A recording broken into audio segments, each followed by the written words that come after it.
Dans cette vidéo, donc on va faire la première partie du cours sur la fonction logarithme. Et donc dans cette première partie, on va déjà définir ce que c'est que le logarithme népérien d'un nombre. Alors, si on se rappelle, on a étudié la fonction exponentielle, et on sait que la fonction exponentielle est strictement croissante sur grand R. Autrement dit, si vous prenez un nombre a strictement positif, d'après le théorème des valeurs intermédiaires, il possède un unique antécédent. Et bien par définition, cet antécédent, c'est ce qu'on appellera le logarithme népérien de a. Donc c'est la définition grand 1.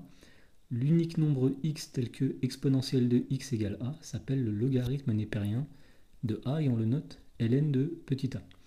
Alors une première remarque, si a est un nombre négatif ou nul, le logarithme népérien de a n'existe pas, tout simplement parce que l'équation exponentielle de x égale a n'a pas de solution si a est inférieur ou égal à 0. Alors nous avons trois exemples en dessous pour illustrer cette définition du logarithme d'un nombre. Exemple 1,1. L'unique nombre x tel que exponentielle de x égale 5, eh bien c'est ln de 5 par définition. Donc là, avec une calculatrice, on peut trouver une valeur approchée. Donc ln de 5, c'est environ 1,61. Deuxième exemple, c'est un exemple important, c'est une valeur remarquable à connaître. Comme exponentielle de 0 égale 1, eh bien ln de 1 c'est 0. ln de 1 c'est l'unique nombre tel que exponentielle de x égale 1. Et comme exponentielle de 0 égale 1, eh bien, ça veut bien dire que ln de 1 c'est 0. Et dernier exemple, l'équation e de x égale moins 12 n'a pas de solution, puisque moins 12 est négatif et qu'une exponentielle est toujours strictement positive. Donc le nombre ln de moins 12 n'existe pas. Donc je répète, le logarithme d'un nombre inférieur ou égal à 0 n'existe pas. Et puis une dernière petite propriété concernant la définition du logarithme d'un nombre. Si on a un nombre a qui appartient à l'intervalle 0 plus l'infini, et bien dire que exponentielle de x égale a, ça revient à dire que x égale ln de a. Et donc à partir de maintenant, on est capable de résoudre les équations du type exponentielle de x égale un nombre strictement positif grâce au logarithme népérien. Dans la deuxième section de cette première partie du cours sur le logarithme, nous allons voir quelques propriétés de base qui sont vérifiées par la fonction logarithme. Donc la propriété 1,3, premièrement, pour tout nombre x strictement positif et tout nombre y réel, x égale e de y, c'est équivalent à y égale ln de x. Deuxième propriété, pour tout x strictement positif, e de ln de x égale x. Et troisièmement, pour tout y appartenant à grand R, ln de e de y égale y. Les deux dernières propriétés finalement disent que le logarithme et l'exponentielle entre guillemets se simplifient de la même façon que la racine carrée et le carré se simplifient.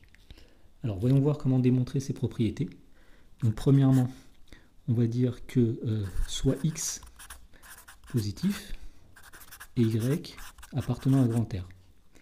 Et bien tout simplement là, c'est par définition, c'est comme ça qu'on avait défini la fonction logarithme.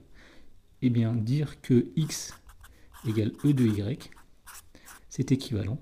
Vous voyez ici, y c'est l'unique nombre tel que e de y égale x, donc y c'est ln de x. Donc tout ça c'est par définition. Deuxième propriété, on va dire soit x strictement positif. Alors, on sait donc par définition que ln de x, c'est l'unique nombre z, donc on va l'appeler z.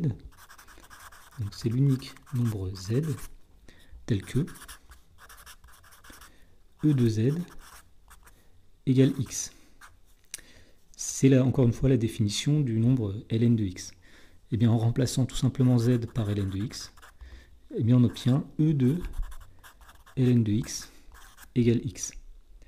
Et pour la dernière propriété, on va dire soit y appartenant à grand R, encore une fois par définition, ln de e de y,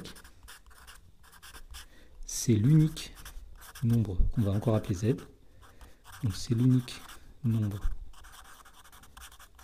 z tel que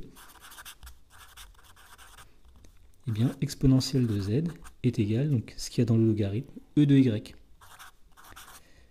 Et alors en remplaçant z par son expression, ça veut dire ici que e de ln de e de y égale e de y. et donc nous avons deux exponentielles qui sont égales, eh bien ça veut dire que les exposants sont égaux, c'est une propriété de la fonction exponentielle. Donc ln de e de y égale y. Pour finir cette première partie sur la fonction logarithme, nous allons donner deux valeurs remarquables, dont une qu'on a déjà donnée. Donc la propriété 1,4 dit que ln de 1 c'est 0 et que ln de e c'est 1. Alors voyons voir comment on démontre ça. On va appliquer les formules précédentes. On va commencer par dire que ln de 1 c'est ln de e à la puissance 0. Et on a vu dans la propriété précédente que le logarithme exponentiel entre guillemets s'annule.